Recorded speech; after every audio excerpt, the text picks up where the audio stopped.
Good morning, College of Charleston. I am so happy to see y'all this morning. We're going to have um, more of a mommy, daddy, auntie, uncle, granny meeting this morning. We're going to go over our buckets, which are coming home. Some of you are getting them with siblings, and some of them are coming home tomorrow. Pickup is from 1 to 3. Now, if you have any questions, we have a chat button at the bottom of the Zoom. Feel free to post your questions in the chat. Also at the end, if we have any questions, I will try to unmute if I can. Or you can just send me a text, send Miss Ripley a text, or shoot us an email so we can answer questions.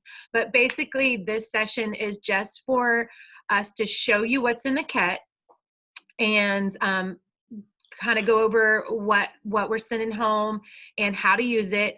Just remember that although this kit is for distance learning for your child, it is not your child's kit. So do not get this kit and say, here you go, Tiny Tot, and let them go to town on it, because they will tear it apart and you'll never find the pieces.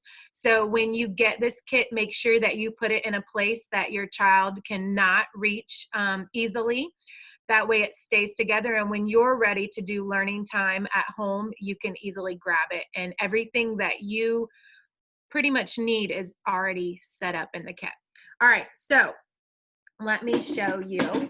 Everyone is going to get a kit that looks like this. It's just a big bucket, and it has your child's name and our class, College of Charleston.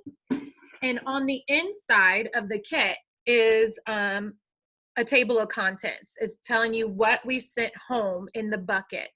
And I'm just going to go through each one and kind of give you some notes for them. The first thing on the list is pencils. We have the Tri-Write pencils. They're easier for the 3s and 4s to use.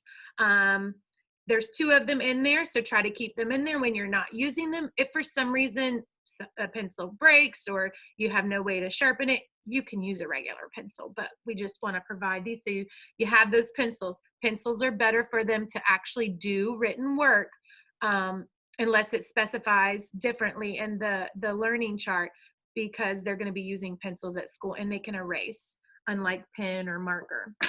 All right, the next thing on the list is a glue stick. Now, I know this sounds crazy that I'm explaining these simple tasks about glue sticks and pencils and everything, but these are kind of the things that we talk about when they come in the classroom. We don't open a glue stick until a mommy or daddy or an adult tells us. And when we do, we roll it up just a little bit.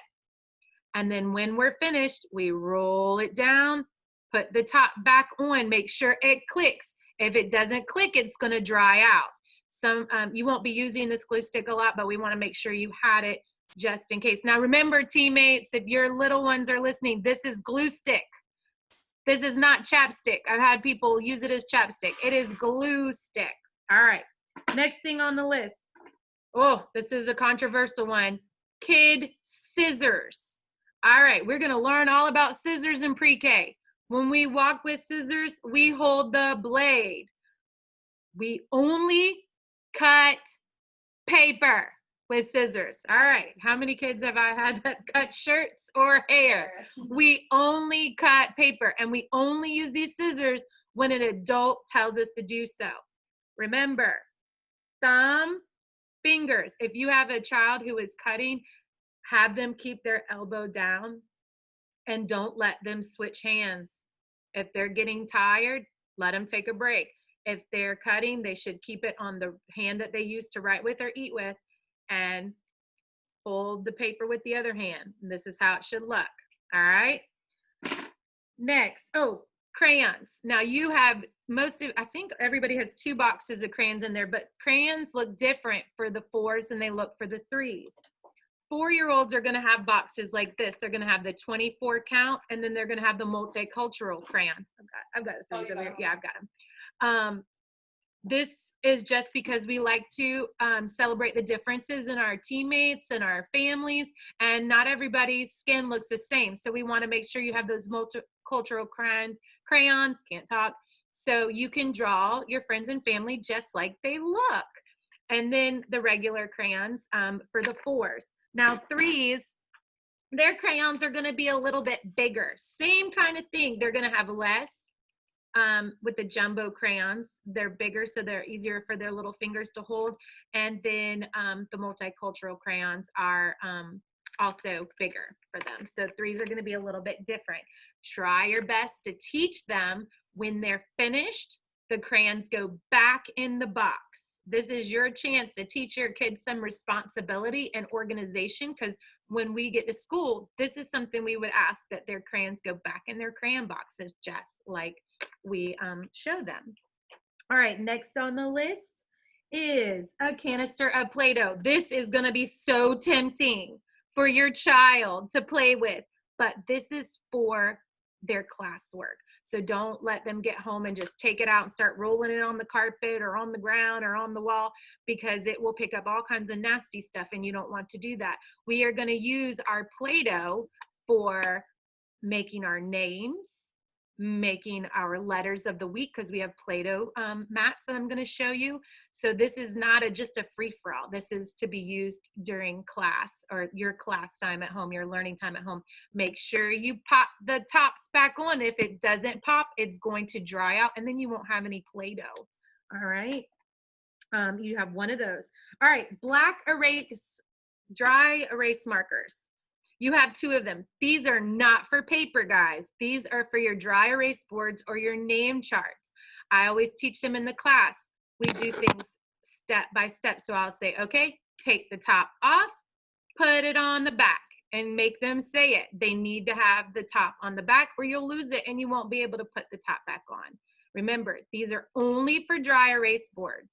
These are not for paper. If you use them on paper, then they'll dry out and you won't be able to get any more for 2 more weeks at least, if we have any. So dry erase markers, you get 2. Make sure you put the tops on. All right. Name mat. Now, there's a lot of things with names in your child's bucket, because we really want them to learn their names. First, and I apologize for this. I got so excited when I made these kits.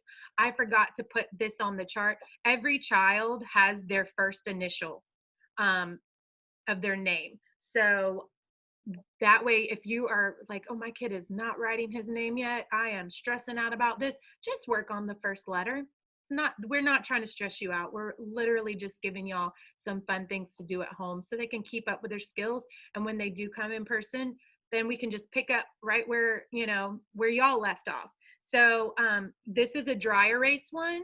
So you would just practice that letter, whatever your child's first letter of the name is. Now, when you're ready, when you think your child is ready for his or her name, then this is the name mat. Some of y'all have it look just like this, and some of them we ran out of these covers, so we laminated it. But what you're going to do when you do this is you're going to have them every time.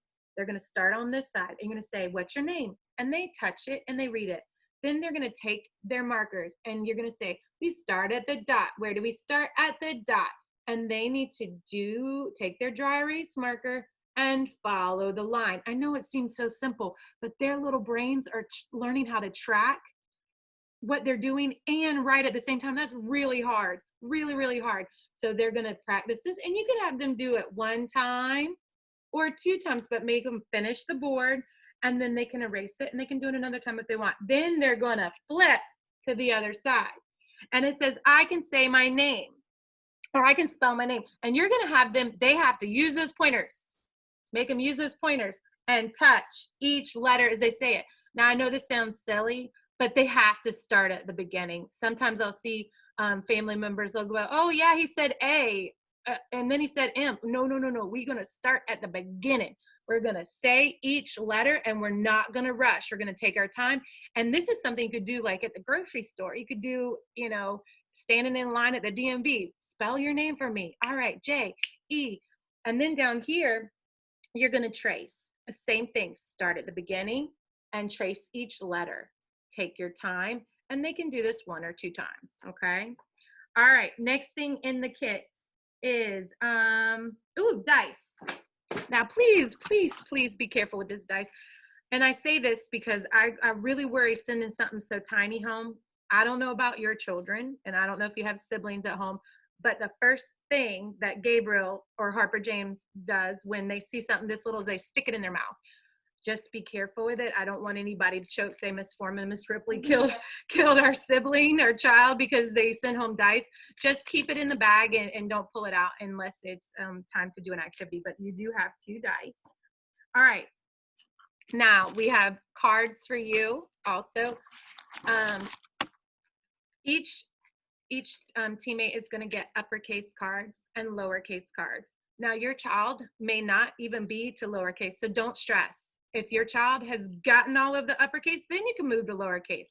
If your child is not identifying any letters yet, pick out 1 or 2 letters to work on, the letters of the week. These are just there for you if you want to do more. This way y'all could scaffold, like say if your kid already knows his colors, I'm not working on colors, I'm not wasting my time with that. I'm gonna work on these letters. Do not put your alphabet in order unless that's an activity you want to do for your child. When they practice, it needs to be out of order. And when you call those cards, this is literally what it needs to look like. Here we go.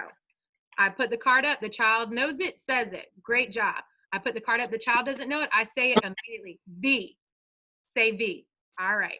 Now, if your child knows their letters, uppercase and lowercase, I'm so proud of you, and I am so excited to hear that. Practice sounds. So you can use these in lots of different ways, okay? So everybody has that, 3s and 4s. Then we have shape cards. Same thing with the letters. If your child knows their shapes, so excited. Thank you so much for being an awesome person and working with that at home. If not, no biggie, just the same thing. This is a circle. Good job. This is a, okay, later on, maybe you put them on the floor. Find me the circle. Find me the rectangle. Those are those shapes. All right, same thing with the color cards.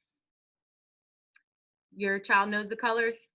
Amazing. Don't have to do it unless they really want to. If they don't know the colors, then that's where you're going to go, okay, what color is that? Red. Very good. If your child does know the colors, I will say that the words on the cards are awesome. You could be like, okay, I'm going to cover the color. What color starts with R?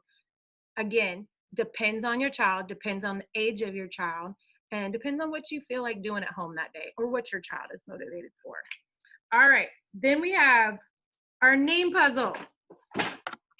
Trying to go fast. I'm sorry if I'm going too fast. You just slow me down, but I know everybody's got stuff to do, so I want to get it out there.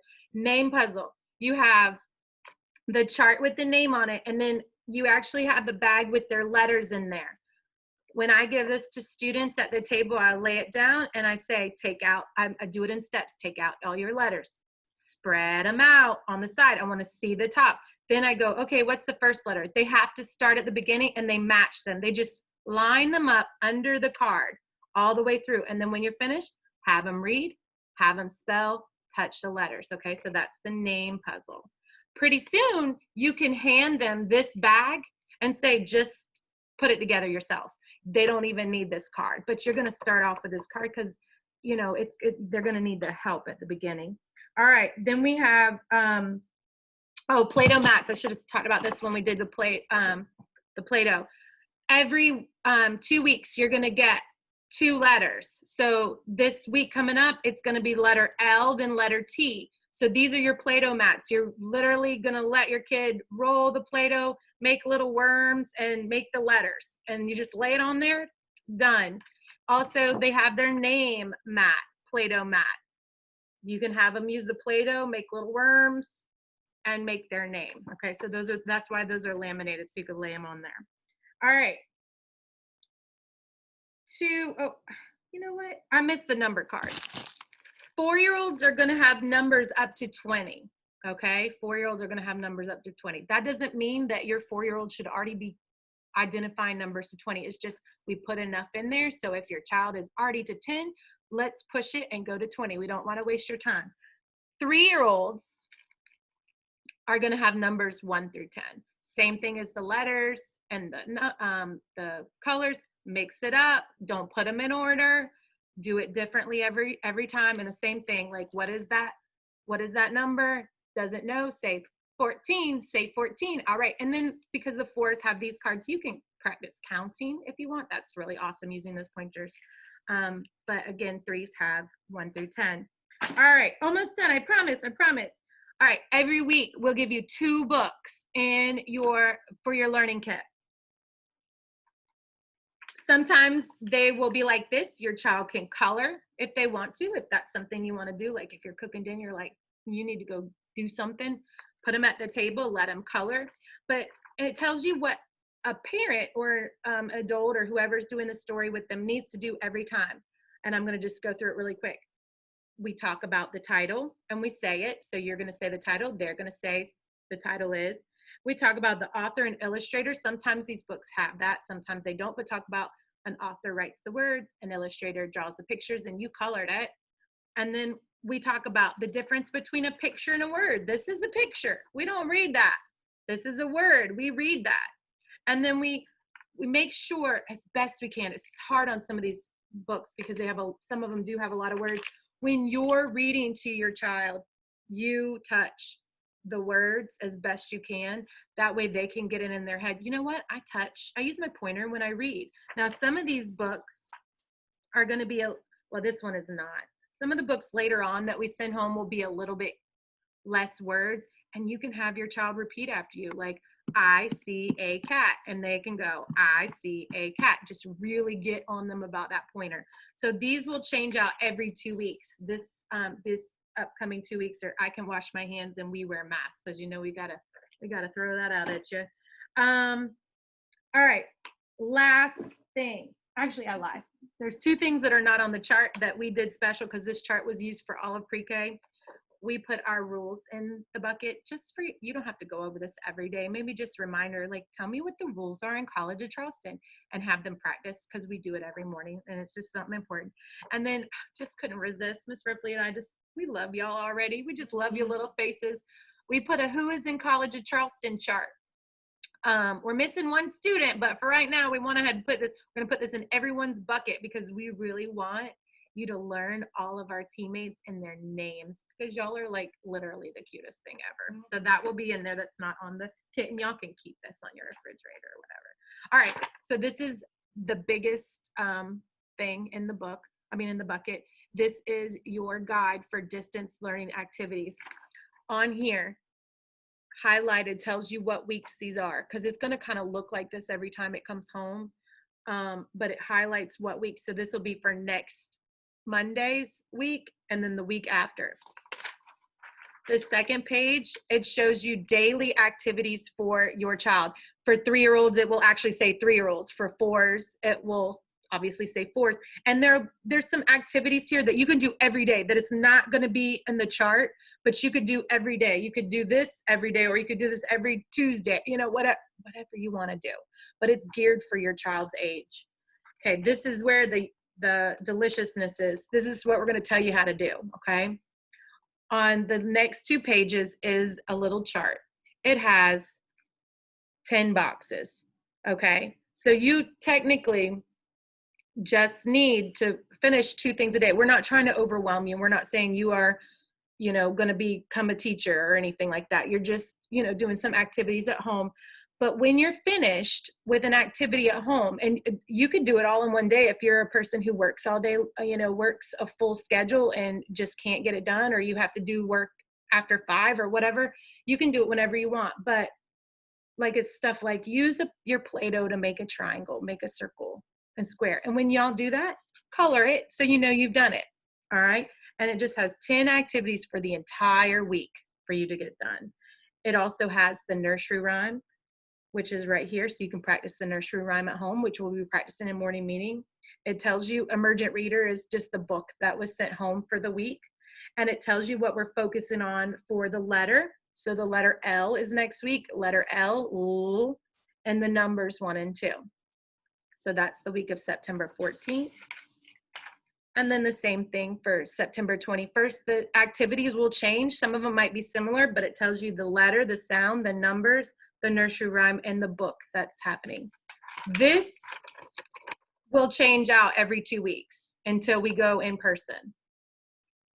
But that is pretty much it. I know I ran through it so fast. Do we have anything in the chat? Nothing in the chat? Nothing in the chat, but if you have, take pictures of your kids doing these and send them to us, please. We would love that. Because we, anytime we get pictures of kids working, we post it on our school site, and then we can post it on Facebook, on the group Facebook page, and then they sometimes will post them on the Meeting Street at Burns Facebook page, because we have the cutest kids in the entire school.